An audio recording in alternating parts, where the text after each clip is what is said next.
있습니다. 열심히 연습도 하고 또 여러 가지 좀 기대를 가지고 또 크리스마스를 보내는 친구들도 있을 겁니다. 크리스마스는 예수님께서 오신 날이죠. 그 예수님께서 사람의 모습을 입고 우리에게 오셨다라고 표현을 합니다. 하나님이 우리를 위해서 육신을 입고 오셨다. 그래서 우리가 이것을 성육신이라고 표현하기도 합니다. 거룩하신 하나님께서 우리와 함께 살아가기 위해서, 또 우리가 있는 어떤 아픔들에, 또 우리의 고난 가운데 공감하고 또 같이 체험하기 위해서 오셨다 하는 게 바로 성육신입니다. 요한복음 말씀은 이렇게 표현합니다. 말씀이 육신이 되어 우리 가운데 거하심에 우리가 그의 영광을 보니 아버지의 독생자의 영광이요 은혜와 진리가 충만하더라. 예수님은 두 가지 속성을 가지고 있습니다. 뭐냐? 하나님이라고 하는 신적인 속성을 하나가 가지고 있고, 또 한 가지는 사람의 모습으로 오셨다라고 하는 인간의 모습을 가지고 있습니다. 그래서 우리와는 좀 다른 존재이시지만 더불어서 우리와 다른 존재이시기 때문에 우리와 함께 살아가기 위해서 인간의 몸으로 오셨다 하는 겁니다. 예수님이 인간의 몸을 입고 오셨다고 했을 때 여러 가지 이유가 있습니다. 일단 첫 번째는 제일 큰 사역인 구원 사역을 이루기 위해서입니다. 예수님이 우리의 구원을 위해서 이 땅 가운데 오셨다 하는 겁니다. 빌립보서 2장 6절에서 8절 말씀은 이렇게 표현을 합니다.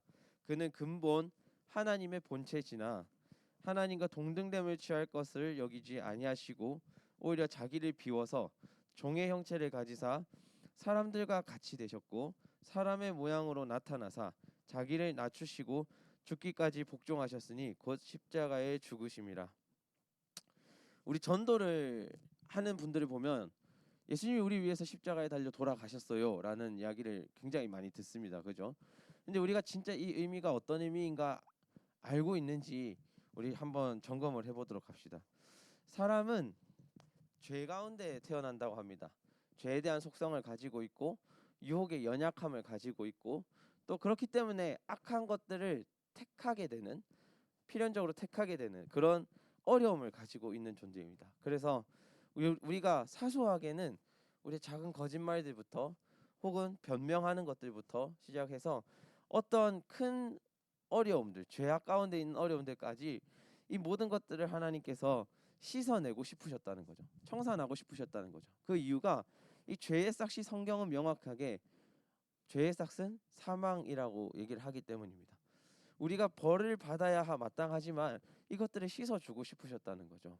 근데 이 죄는 지은 사람이 해결해야 되는 특징이 있어요. 죄는 지은 그 사람이 해결해야 되는 속성이 있어요. 근데 그렇게 되면 어떻게 됩니까? 사람은 전부 다 죽어야 되는 운명을 가지게 되는 거죠. 이제 하나님은 그게 싫으셨다는 겁니다. 자신이 지은 피조물이, 자신이 아끼는 자녀들이 그런 사망의 경험을 한다, 죽음의 경험을 한다는 게 싫으셨다는 겁니다. 그래서 한 가지 방법을 선택하시는데 그게 뭐냐면 죄를 담당할 수 있는 선한 인간을 만들자는 거예요. 근데 죄를 담당할 수 있는 선한 인간이라는 게 있을 수가 없겠죠. 그래서 하나님 본인이 사람이 되기로 결정을 하시는 겁니다. 자녀들을 사랑하셨기 때문에 자기가 사람이 되는 결정을 하는 겁니다. 사람과 똑같은 육신을 가지고 사람과 똑같은 어려움을 가지고 사람과 똑같은 죄성을 가지고 살아가는 겁니다. 근데 하나님이기 때문에 그 죄성을 이길 수 있는 겁니다. 그 유일한 방법을 하나님께서 선택을 하시고 돌아가시고 부활하셔서 죄가 없이 깨끗하게 만들어 주신 겁니다. 우리가 이것을 대속이라고 표현을 합니다. 우리를 대신해서 죄의 빚을 갚으셨다 해서 우리는 이것을 대속이라고 합니다. 예수님께서 우리에게 첫 번째 오신 이유는 이런 구원을 이루기 위해서라는 겁니다. 우리의 부족함, 우리의 연약함, 죄 앞에서의 어려움, 그리고 내가 넘을 수 없는 어떤 한계들을 극복하는 거를 이제는 너희들도 할 수 있다라고 능력을 전가해 주기 위한, 구원의 능력을 전가해 주기 위해서 이 땅에 오셨다라는 겁니다. 그래서 히브리서 4장 15절은 이렇게 표현합니다. 우리에게 있는 대제사장은 우리의 연약함을 동정하지 못하실 이가 아니요 모든 일이 우리와 똑같이 시험을 받으시니로되 죄는 없으시다. 그래서 우리를 구원할 수 있는 분이다라고 표현을 합니다. 예수님의 목적은, 이 땅에 오신 목적은 명확했습니다. 어떻게 보면 태어날 때부터 명확했습니다. 뭐냐? 예수님께서 십자가에 달려 죽으시기 위해서 오셨다는 겁니다. 근데 이 얘기가 전도사님 처음에는 되게 좀 슬프게 들렸어요. 자기의 죽음을 위해 태어나는 거죠. 어떤 이들은 성탄을 보고 되게 기뻐하는 날로 이제 생각을 합니다. 근데 전도사님 성탄이 되면 조금 기분이 울적해지는 게, 그럼 예수님은 태어날 때부터 죽음을 위해서 태어나신 건가? 어떻게 보면은 죽기 위해서 성탄을 태어나신 건데 이 기뻐하는 게 맞을까라는 생각이 들기도 했습니다. 근데 오늘 예수님께서 우리에게 이 말씀을 주시는 거죠. 에베소서 1장 4절에서 5절 말씀입니다.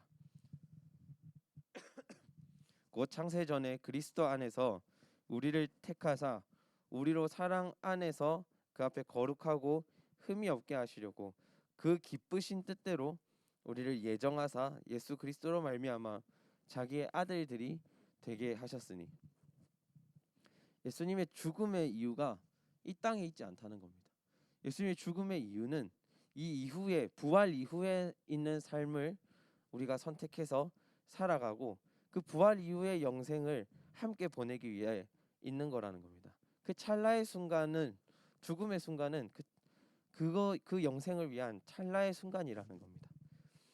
그래서 오늘 그렇게 돌아가시고 부활하신 주님의 뜻이 기쁘신 뜻, 그 가운데로 우리를 예정하셨다라고 이야기하시는 겁니다.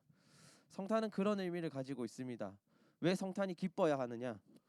하나님이 우리와 함께 하기 위한 방법을 모색하셨는데 그것이 우리와 같은 위치로 내려오셔서 같이 살아가시는 그 모습을 위함이다라는 겁니다. 그래서 예수님께서 오늘 우리 이 땅에 오신 이유 두 번째는 우리 안에서 공감하기 위해서입니다. 예수님 태어나셔서 장성하셔서는 사람들과 함께 섞여서 살아가셨어요. 늘 공동체 안에 섞여 살아가시고 그 가운데는 죄인도 있고 세리도 있고 부유한 자도 있고 혹은 제사장들도 있고 그 모든 사람들을 피하는 사람 하나 없이 다 동등하게 만나고 또 이야기하고 공동체를 이루어서 살아가셨다는 겁니다. 예수님은 우리 가운데 있는 모든 연약함을 알고 일부러 우리를 찾아오신 분입니다. 그래서 예수님께서는 우리 안에서 공감하기 위해서 오시는 겁니다. 여러분들의 아픔에, 연약함에, 부족함에 공감하기 위해서 오시는 겁니다. 전사님이 예전에는 기도를 할 때 그런 기도가 안 될 때가 한 번 있었어요. 기도를 열심히 한다고 생각을 하고 했는데 이상하게 기도를 갈 때마다 안 될 때가 있었어요. 그때가 언제냐면, 기도를 하는 생활을 어느 정도 갖추고 하지 학부 한 1, 2학년쯤 지났을까? 이제 사람들과 함께 소통하면서 우리가 이제 기도하는 그 모습들이 다른 사람에게 비춰지고, 그래서 그 기도하는 모습들을 통해서 사람들이 칭찬하기 시작할 때 기도가 안 되기 시작했어요. 전사님이 그 이유를 계속 고민하고 계속 기도를 하러 가도 예전에는 하나님하고 뭔가 소통이 되는 것 같은 느낌, 하나님 내 기도를 받으시는 것 같은 느낌이 있었는데 어느 순간이 지나니까 처음에 기도를 시작할 때처럼 벽에 부딪히는 느낌이 들었어요. 내가 벽을 보고 기도하는 것 같은, 하나님이 내 소리에 귀 기울이지 않는 것 같은 그런 시간이 생겼다는 거죠.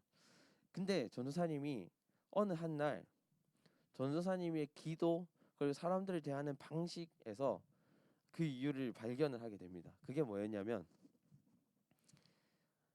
가식을 가지게 된 거예요. 사람들이 기도하는 모습에 대해서 너 기도 열심히 하지, 너 잘하지, 신앙생활 열심히 하지, 공부 열심히 하지, 그러니까 그 기대치에 맞는 기도를 하려고 하는 거예요. 하나님 앞에 가서도 하나님이 듣기 좋을 법한 기도를 하는 그런 모습을 가지게 되는 거예요. 내 마음은 그렇지 않은데 내 안에는 연약함이 있는데 내 안에는 누군가를 미워하는 마음이 있고 내 안에는 누군가를 험담하고 안 좋게 생각하는 마음이 있고 또 내가 이루고 싶은 욕심과 목표가 있는데 그것들 다 지우고 하나님한테 하나님이 듣기 좋으실 법한 기도를 하기 시작하는 거예요. 여러분들도 생각을 해봅시다. 친구를 만났는데 친구가 여러분들 듣기 좋은 말은 엄청 많이 해요. 근데 저 친구의 속에는 그 마음이 없는 것 같아. 그런 친구를 발견하면 여러분은 그 친구와 오래 소통하고 싶어지나요? 아니죠. 마음을 나눌 수가 없는 친구는 친구가 될 수 없는 것처럼 우리의 기도에 하나님은 우리의 연약함에 진솔하게 반응하시는 겁니다. 마찬가지로 우리도 그 하나님께 다가갈 때 진솔하게 다가가는 겁니다. 우리 안에 연약함이 있고 누군가를 미워하는 마음이 있고 누군가 나에게 위해를 가했을 때 보복하고 싶은 마음이 있고 또 갖고 싶은 욕심이 있고 그 모든 것들이 있는 거예요. 근데 그것들을 지우고 기도할 수 없는 겁니다. 그리고 우리가 그렇게 진솔하게 나갔을 때 하나님은 꾸짖는 게 아니고 공감하시는 겁니다. 네 안에 그런 마음이 있지. 하지만 우리 좀 더 이렇게 달려가 보자. 우리는 이런 연약함을 가지고 있지. 하지만 우리가 조금 더 선한 삶을 살아가 보자 하고 공감하고 격려하고 설득하시는 겁니다. 우리 안에는 그런 육체의 연약함들이 있습니다. 때로는 게으르고 싶고 욕심을 가지기도 하고 좌절도 하기도 합니다. 죄 앞에서 무너지기도 하고요. 또 누군가를 미워하기도 합니다. 그리고 오늘 우리가 주님 오신 것처럼 살아가자라고 결단하지만 내일 우리는 또 다른 길을 선택할지도 모른다는 겁니다. 근데 그때 여러분들은 공감하시는 하나님을 만나기 위해서 기도하시기 바랍니다. 여러분들이 연약하다는 것을 솔직히 고백하시기 바랍니다. 나한테 믿음이 없습니까? 그러면 믿음이 없다. 믿음을 주시는 하나님께서 나에게 믿음을 달라고 같이 이야기해 보는 겁니다. 위러브라는 찬양팀이 있습니다. 위러브라는 찬양팀의 찬양 가사에는 이런 가사가 있습니다. 주님께서 우리의 아픈 마음을 아신다. 그리고 우리의 가장 가까운 곳에서 우리의 아픔에 공감하신다. 그리고 우리 가운데 찾아오셨던 그 주님이 우리 모든 상황을 공감하신다라는 겁니다. 예수님은 찾아오시는 분입니다. 우리가 하나님을 사랑하기도 전부터 하나님이 우리를 택하셔서 찾아오시는 겁니다. 여러분들이 신앙을 택했다고 생각할 수 있습니다. 그렇지만 그 전에 하나님께서 여러분이 여기 올 수 있도록 먼저 택하신 겁니다. 먼저 찾아오신 겁니다. 그리고 여러분들을 위로하고 또 격려하고 여러분들의 어떤 꿈들을 응원하기 위해서 하나님께서 먼저 다가오시는 겁니다. 어떤 분이 예수가 선택한 십자가라는 글에 이렇게 써놨습니다. 성육신의 가장 멋있는 부분이 뭔지 알고 싶습니까? 예수님과 가장 가깝다는 친구들, 제자들이 그를 배반하고 떠날 때도 그분이 침착할 수 있었던 사실을 아십니까? 근데 사실은 모든 인류의 온갖 죄를 뒤집어 쓰고 자기를 변호하는 것도 거부하셨던 하나님입니다. 그리고 이건 놀랄만한 사실이 아닙니다.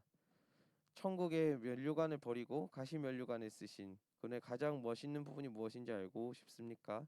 그래서 바로 당신을 위해서 돌아가셨다라는 겁니다. 태어나고 돌아가셨다라는 겁니다. 여러분들 누군가를 위해서 자기의 지위를 낮춰야 된다고 선택을 해야 될 때, 여러분들이 지금 가지고 있는 꿈이 여러분들의 가족이나 여러분들 가장 사랑하는 누군가를 위해서 포기해야 된다고 할 때 여러분 그 아픔을 견딜 수 있을까요? 전도사님은 못 견딜 것 같다는 생각이 듭니다. 말씀을 준비하면서 좀 극단적으로 생각을 해봤어요. 전도사님이 누군가를 위해서 전도사님의 어떤 전도사라고 하는 이 직업을 포기해야 되는 순간이 생길 때, 혹은 여러분들이 올라가고 싶은 뭐 어떤 사업이라든지 어떤 학교라든지 이것들 누군가를 위해서 낮춰야 될 때, 우리 고3들 지금 일지망 지원했던 것들 누군가 같이 살아가기 위해서 내가 재수도 포기해야 될 때, 그 아픔들 담당할 수 있을까요? 근데 그런 거를 예수님께서 선택을 했다는 겁니다. 자기보다 높은 것이 없는데 가장 낮은 곳까지 내려올 수 있었다는 겁니다. 그래서 예수님께서 우리를 위해서 이 땅에 오셨다라고 하는 표현은 여러분들이 생각하는 것보다 훨씬 무겁고 큰 아픔을 감당한 겁니다. 그리고 나 혼자 기쁜 게 아니라 우리 같이 기뻐하자라면서 이 성탄을 하나님께서 준비하셨다는 겁니다. 그래서 예수님께서 사람으로 오신 이유의 마지막은 우리를 그만큼 사랑하고 내가 너희한테 관심이 있는 하나님이야라는 걸 보여주기 위한 하나님의 선택이었다는 겁니다. 오늘 읽은 말씀 16절에 보면 그러므로 우리는 긍휼하심을 받고 때를 따라 돕는 은혜를 얻기 위해서 은혜의 보좌 앞으로 담대히 나아갈 것이니라. 하나님의 긍휼이 하나님의 관심이 여러분들을 향한 사랑이 우리를 찾아왔다는 겁니다. 그럼 우리는 그 긍휼의 사랑에 나아감으로 보답하는 겁니다. 찾아오셨으니까 그 찾아오신 예수님을 맞이하는 것으로 그 은혜를 감당하는 겁니다. 성탄절은 그래서 기쁜 겁니다. 사랑하는 하나님께서 우리를 사랑하기 위해서 왔고 그 사랑에 대한 보답으로 우리가 하나님 앞에 나아가는 자리이기 때문에 서로의 마음이 서로의 사랑이 와닿는 자리이기 때문에 함께 만나는 자리이기 때문에 성탄의 즐거움이 있는 겁니다. 예수님께 나아가서 사랑과 은혜를 누리는 그런 크리스마스가 되고 오늘 대림절의 마지막 주일입니다. 예수님을 기다리는 마지막 주일입니다. 대림절은 여러분 기다리는 절기입니다. 그리고 그 마지막을 보내는 우리의 마음은 하나님께 나를 드린다라는 마음으로 거룩하게 구별되는 겁니다. 25일 성탄절을 맞는 우리는 다른 사람이 되어 있어야 합니다. 여러분들이 가지고 있던 연약함을 하나님 앞에 고백할 수 있는 사람, 온전히 하나님을 의지할 수 있는 사람이 되어야 합니다. 그때 우리가 성탄이라고 하는 기쁨이 찾아오는 겁니다. 전도사님이 오늘 말씀을 준비하면서 찬양을 고민을 많이 했던 것 같아요. 말씀보다 오히려 이 결단 찬양을 조금 더 고민을 많이 했던 것 같아요. 앞에 공감하시네가 나와서 공감하시네로 할까 하다가 어, 어, 좀 와닿지 않아서 창조의 아버지라는 곡을 준비를 했습니다. 창조의 아버지라는 곡은 하나님께서 우리에게 주신 모든 것, 섭리 그리고 그냥 여러분들 일상 가운데서 사는 그 모든 것들이 사실 하나님이 주시는 긍휼이었다라는 것을 고백하는 그런 찬양입니다. 그래서 여러분들이 오늘 이 찬양 고백하면서 성탄을 맞으면서 여러분들이 한 해 동안 하나님께 받았던 것들을 그 사랑을 관심을 한번 더듬어 보고 추억하고 찾아가는 시간이 되길 간절히 소망합니다. 우리 이 시간 결단 찬양하면서 나아가겠습니다.